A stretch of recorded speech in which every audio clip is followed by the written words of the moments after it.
Jammu Kashmir national conference के vice president और हमारे कायद जनाब उमर अब्दुल्ला साहब, कांग्रेस के सीनियर वाइस प्रेसिडेंट जनाब मोगा साहब,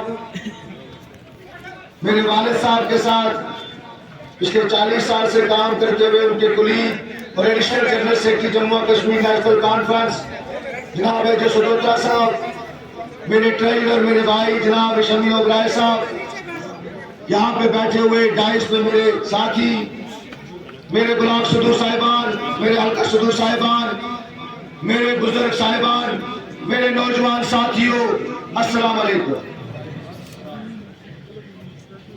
आज का जो इलेक्शन है उसके ऊपर तो उमर साहब रोशनी डालेंगे, लेकिन मैं अपनी आवाम को एक बात कह देना चाहता हूं कि ये इलेक्शन हमारे तशक्कुस का इलेक्शन है, हमारी आइडेंटिटी का इलेक्शन है। ये वो इलेक्शन है, ये वो पार्लियामेंट का इलेक्शन है जिस पार्लियामेंट ने हमारा 370-35 के हमारा तशक्कुस, हमारी स्टेटहुड छीनी है, और इसी पार्लियामेंट से हमने ये चीज वापस लेनी है और वहां पे हमने वो लीडर भेजना है जो ये सब चीजें वहां जाके बात कर सके, और उसके लिए उमर साहब के पास के कोई लीडर नहीं है। यहाँ पे कई जमातें आई उमर साहब, उन्हीं में हमेशा एक ही जमात को टारगेट किया जाता है, वो जम्मू कश्मीर नेशनल कॉन्फ्रेंस। सब जमातें इकट्ठे हो जाती है, आज भी इकट्ठे हुई है, बिल्ली ठेले से बाहर आ गई है। ये जमातें कहती थी कि हम अलग अलग जमातें हैं, लेकिन जब बीजेपी वालों से पूछा गया कि तुम लोग अपना कैंडिडेट क्यों नहीं खड़ा कर रहे हो, तो उन्होंने कहा कि हमें कैंडिडेट खड़ा करने की क्या जरूरत है, बल्ला भी हमारा है और सेब भी हमारा है। कल बीजेपी ने यहां मीटिंग की उमर साहब और खुलेआम अपने वर्कर्स को कहा कि आपको पीसी को वोट देना। हम पहले मुसलमान हैं, हम किसी मजहब के खिलाफ नहीं है, हर एक अपना मजहब है। हमारे हिंदू भाई मंदिर में जाके इबादत करते हैं, मेरे मुसलमान भाई मस्जिद में जाके इबादत करते हैं, लेकिन यहाँ पे जो इस वक्त चल रहा है इसका सीधा जमात में सीधा हिंदू मुस्लिम करके रखा है। इन लोगों ने यूनिफॉर्म सिविल कोड की बात की है बीजेपी ने। मैं गुजारिश करने आया हूं कि मेरी बातों पे आप गौर करिए। देखना, वोटर के 2 काम होते हैं। एक काम होता है उम्मीदवारों की तरफ देखना, उनको परखना, उनके बीच में फैसला करना कि सबसे बेहतर उम्मीदवार कौन हो सकता है, और उसके बाद दूसरा काम होता है वोट डालने के दिन पोलिंग बूथ में जाके बटन दबाना। मैंने अपनी कुछ बातें आपके सामने रखी। मेरी मोहतबाना आपसे गुजारिश है कि आप इन बातों पे गौर करिए, और अगर आपको लगता है कि मैंने जरा से भी सही बात की और आपको लगता है कि मैं सही मायने में आपकी नुमाइंदगी और खिदमत कर सकूंगा, फिर मुझे एक मौका दे दीजिए, आजमाइए मुझे। और वैसे भी ये तो सेमीफाइनल है, फाइनल का भी ऐलान हो चुका है।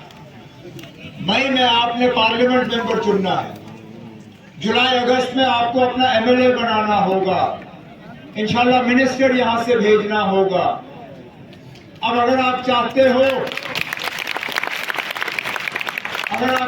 हो कि शफी उरी साहब के चश्म चिराग, हमारे नौजवान साथी सजाद उरी साहब आपकी खिदमत करें, आपके लिए मेहनत करें, तो उसके लिए बुनियाद आपको 20 मई को डालना होगा। आपने इंडिया ब्लॉक, क्योंकि मेरे कांग्रेस के जो साथी हैं, मुझे अफसोस इस बात का है कि कुछ हद तक इन बीजेपी वालों ने कांग्रेस को भी यहां बख्शा नहीं है। तहस नहस करके रखा यहाँ बीजेपी ने कांग्रेस को। लेकिन जितने भी मेरे कांग्रेस के यहाँ पे साथी हैं, आप जब पोलिंग बूथ में जाओगे आपको ये हाथ का निशान नजर नहीं आएगा। लेकिन आप परेशान मत होइए, इस इलेक्शन में आप मान के चलिए कि हाथ और हल जो है दोनों की ताकत एक ही बटन में है। दूसरा नंबर मेरा बटन है। मैं आपसे यही उम्मीद रखूंगा कि दूसरा नंबर बटन दबा के आप मुझे पहले नंबर पे पहुंचाओगे। मैं सजाद के तमाम साथियों को, आप सबको इस कामयाब जलसे पे जो है शुक्रिया करता हूं और मुबारक करता हूं। अल्लाह ताला आपको अपनी हिफाजत में रखे, आपके घरों को आबाद रखे। बहुत बहुत शुक्रिया। जो prime minister of India Narendra Modi ने अब पैदल कैंपेन शुरू की, तो इससे आप क्या अंदाज़ा लगा सकते हैं? कैंपेन में मुख्तलिफ तरीके इस्तेमाल किए जाते हैं, कभी हवाई जहाज़, कभी हेलीकॉप्टर, कभी गाड़ी, कभी पैदल। अच्छी बात है अगर वज़ीर आज़म साहब गाड़ी से उतर के थोड़ी देर वोटरों के दरमियान पैदल चल के जो हैं उनसे बात कर पाएँ, तो ज़मीनी सतह पे जो हकीकत है मुल्क की उनको पता चलेगा। राहुल गांधी जी ने तो कन्याकुमारी से कश्मीर तक और फिर आसाम से लेके गुजरात तक, महाराष्ट्र तक, मुंबई तक पैदल मार्च किया। अब अगर वज़ीर आज़म भी कुछ कदम पैदल चलते हैं तो बड़ी अच्छी बात है। क्या इसको ये भी समझा जा सकता है कि जो इंडियन अलायंस है ये उनके मतलब जो पॉपुलर की वो